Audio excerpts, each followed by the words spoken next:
Ken Clark. I'm the editor of Hardware and Building Supply Dealer magazine. This is our one-on-one video series where we bring interesting people to you, the audience. And with us is Jim Hooper, who is the Senior Vice President of Mergers and Acquisitions for US LBM. He's got a very exciting position with all the consolidation happening.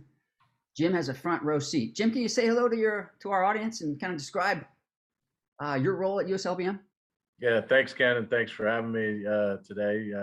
Again, my name is Jim Hooper. I'm the Senior Vice President for Mergers and Acquisitions for US LBM, and I've been with US LBM 6.5 years, and we've seen obviously rapid growth over the last decade plus as LT started the business back in 2009, and I'm just excited to be here to talk about our recent growth.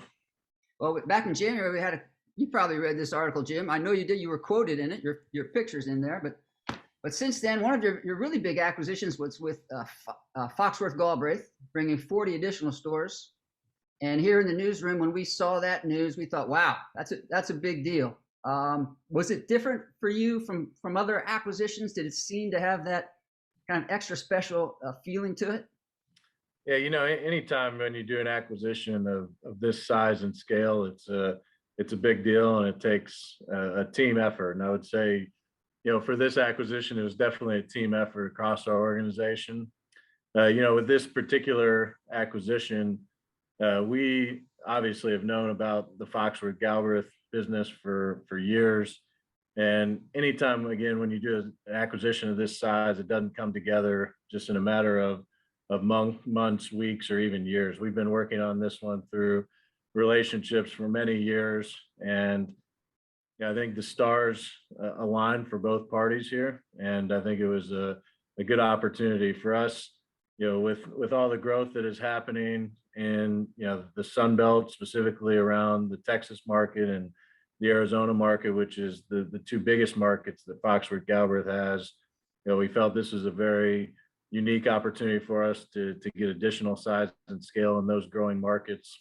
And then, with their business in Colorado, New Mexico, and Oklahoma, we felt like it was a good opportunity to just fill out those areas of the country for us as well. So they got a great team. They got a great history, over 120 plus years of history with this company. And we look forward to ushering them into a new phase of growth here in the future. When you look at the overall map of US LBM Holdings, are there any areas that jump out as where you'd like to target in the future? Or do you prefer to kind of spread out your locations and acquisitions, or do you like to concentrate them in various markets and specific markets? Yeah, we have never been a company that just goes to a market and says, hey, we're going to attack this specific market and try to attack a market just for the sake of getting into a specific MSA or state. What we really focus on is trying to partner with the best companies, the best teams that we feel are going to fit our culture. Now, with that being said, it's important that we address where a lot of the growth is happening in the country, right? When you look at Texas, when you look at Arizona, you look at Florida, you look at a lot of the Sun Belt markets, it's no secret when you look at the data that's where a lot of population is going to, especially post-COVID here. And so that's been a focus area of ours. But again, we've really picked our spots with the right companies that have come to market and the right opportunities that have come to market. So when you look at our future, we're going to continue to focus on that. We're going to continue to focus on partnering with the right companies that fit our culture, that also are in markets that we feel have growth potential that we can take advantage of here in the future. When you look at all the pages of the digital pages of HBSDealer.com, you see a lot of acquisition news, not only from US LBM, but from other companies. And is it getting harder to find companies that you described and have them join you? Yeah, I think there's several dynamics that are occurring in the market right now. I think we're 10 plus years now from the financial crisis, where there's been companies that have recovered from that. A lot of companies that went through that had to really learn how to manage their business in really tough times. I think what you're seeing today is, the companies like the Foxworth Galbraiths and the ones we bought recently, the reason they are in their position to sell the company today is because of great management through very difficult times.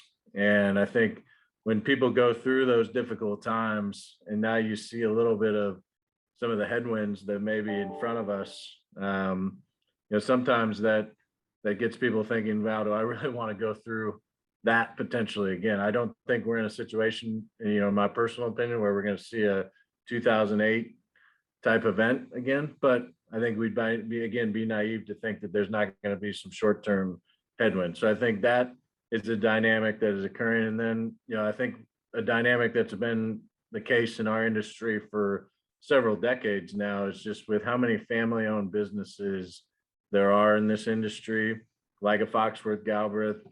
When you get to the point where there may not be the level of succession planning that has occurred in prior generations, there's an opportunity for them to capitalize on an existing market position to take advantage of putting the company into new hands where they can usher the company through the next phase of growth, while at the same time creating a liquidity event for them and their families. And I think there's a combination of those dynamics that are occurring, and I think there'll be a combination of those dynamics occurring for the foreseeable future.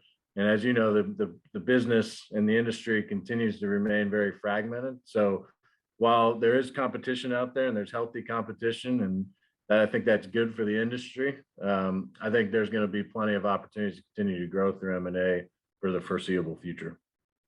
You mentioned headwinds, and let's just call them out. Inflation and rising interest rates. Are those changing how you, as the Senior Vice President of Mergers and Acquisitions, goes about your day? Are they affecting kind of your investment strategy in any way, or is it just business as usual?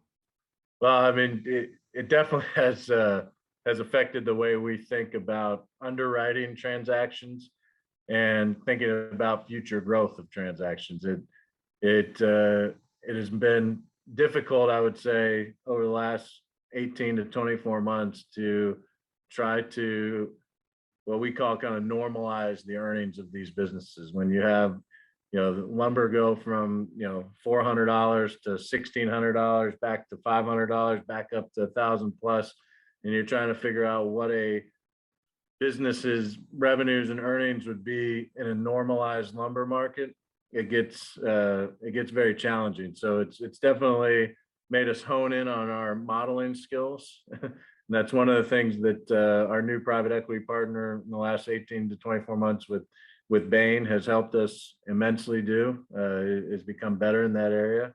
It's definitely made it more challenging from that perspective. But at the same time, I would say we don't make our investment decisions based on kind of short-term headwinds or tailwinds. In my opinion, both on a personal level and on a business level, your best investment decisions are made with a long-term view and long-term data. And so, we feel, the housing market still has a lot of positives from a macro environment perspective with how, underbuilt we still are in this country from a, housing perspective, and some of the demographics around population growth in certain demographic categories.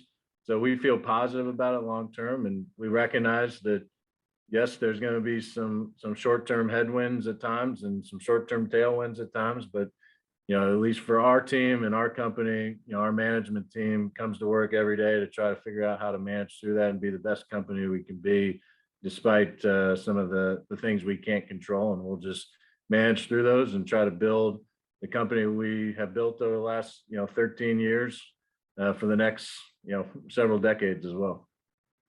Jim, thanks so much for that. I always like to say people got to live somewhere, and our houses are always in need of repair of some kind, don't we all know?